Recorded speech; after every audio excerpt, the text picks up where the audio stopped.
That's the key to being successful. And now there's no one in the room but me and Richard and the music.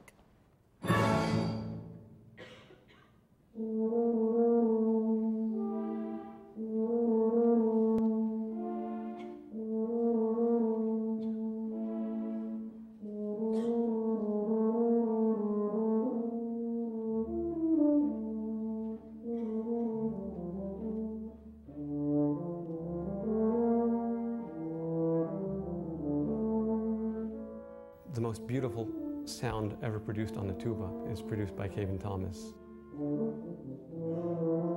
It resembles a human voice, and he did a beautiful job.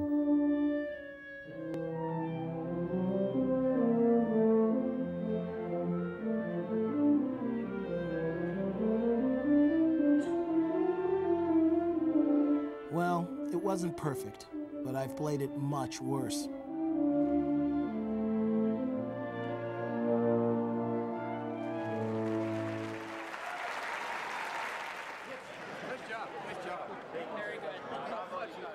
The other musicians seemed to appreciate the effort, so it was worth the journey.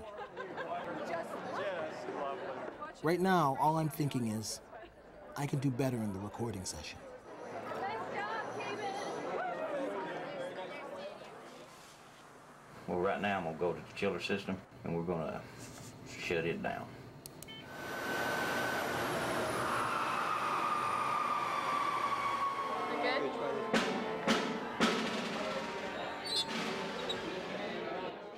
It's been a long day. Dress rehearsal this afternoon, an evening concert, and now the first late-night recording session.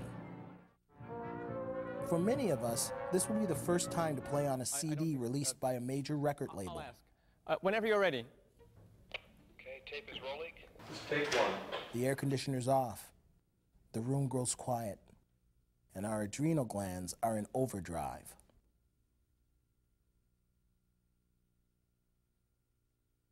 The moments right before that first recording session was probably the first silence I heard in many, many months, which is kind of nice. But then we started playing, and all of a sudden people are hearing things in a way that they don't usually hear. They're concentrating entirely on the music.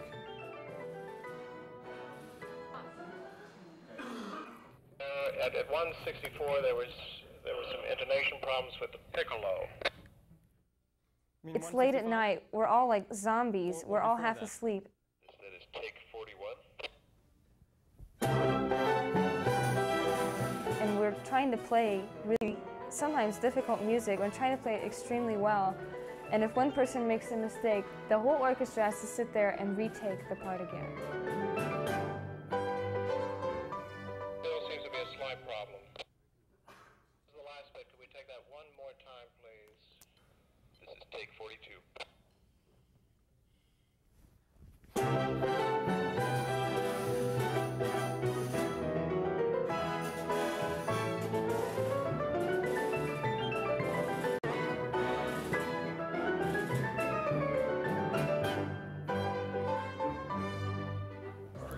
Anything else? No, thank you. Everything's fine. All right. Bravo.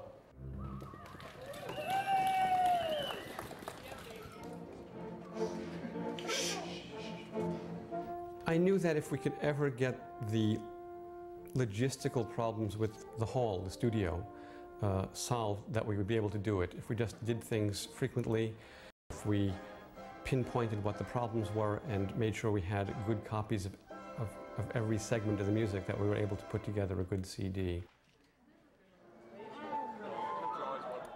The recording sessions are exhausting. But we managed to have some fun along the way.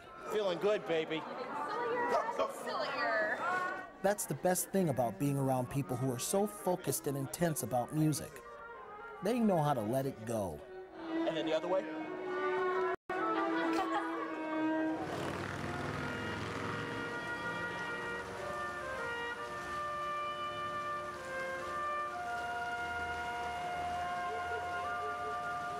Sometimes it just spills out into the streets and flows along Central Avenue, serenading the rush hour traffic.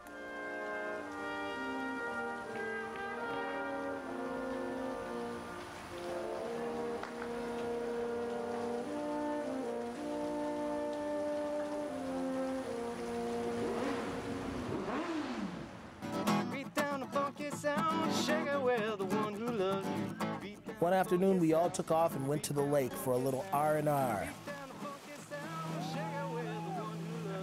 Even Mercedes skipped her afternoon practice session, so things are definitely winding down. But there's one concert remaining that has us all a little worried. Stravinsky's The Rite of Spring. It's a bear. I think The Rite of Spring is the piece for which most apprentices came here to perform. It is a piece that is extremely challenging, that for the first half of the 20th century was only performed by virtuoso orchestras. To perform it by an orchestra that's only existed for 2 weeks makes it all that much more difficult. I expect them to be prepared. I expect to have all the notes in their fingers. Once all the notes are there, then we can actually put the piece together.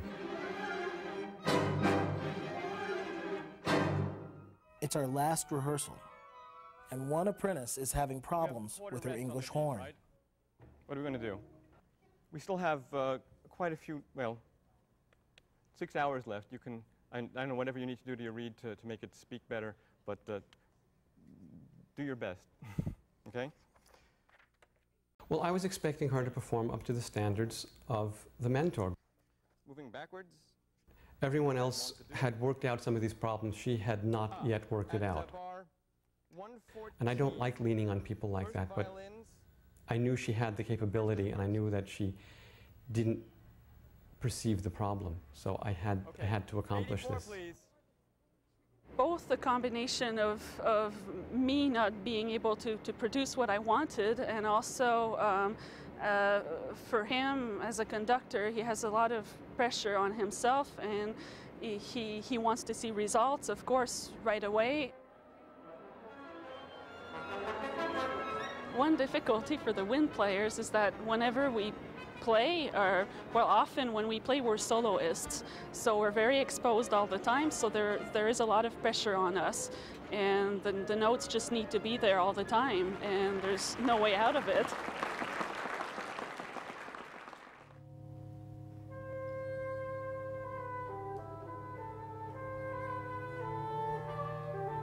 You have a group of 70 or 120 people there. Everyone is exposed. No one can hide.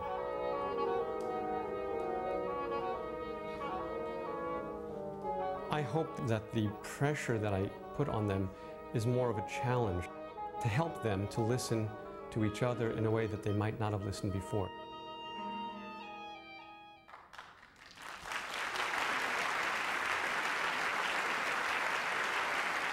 I hope I work them as hard as I work myself, and I work myself pretty hard.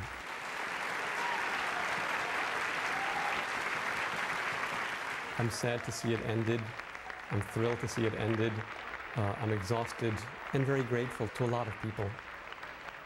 Everyone in Hot Springs, all the musicians who came, to the composers who wrote the music, to Laura.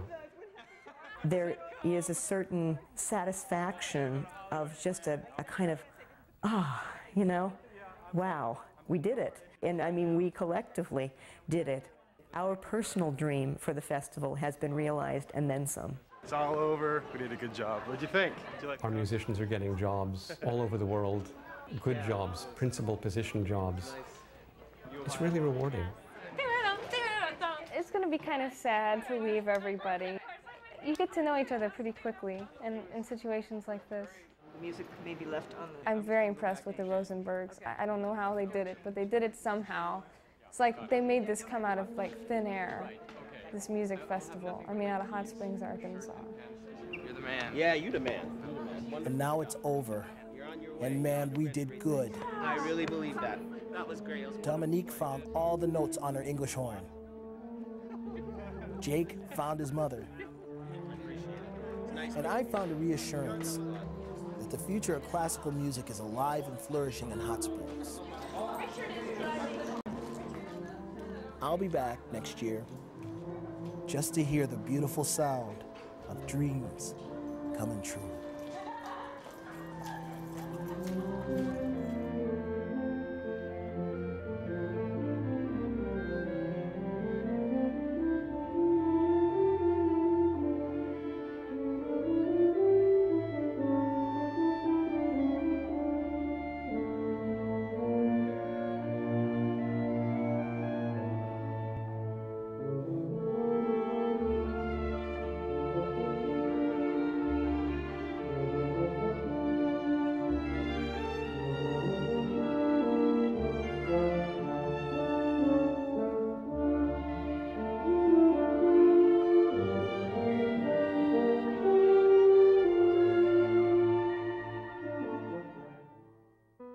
This program is made possible by grants from the Morris Foundation, the Bodenhammer Foundation, and the Horace C. Cabe Foundation.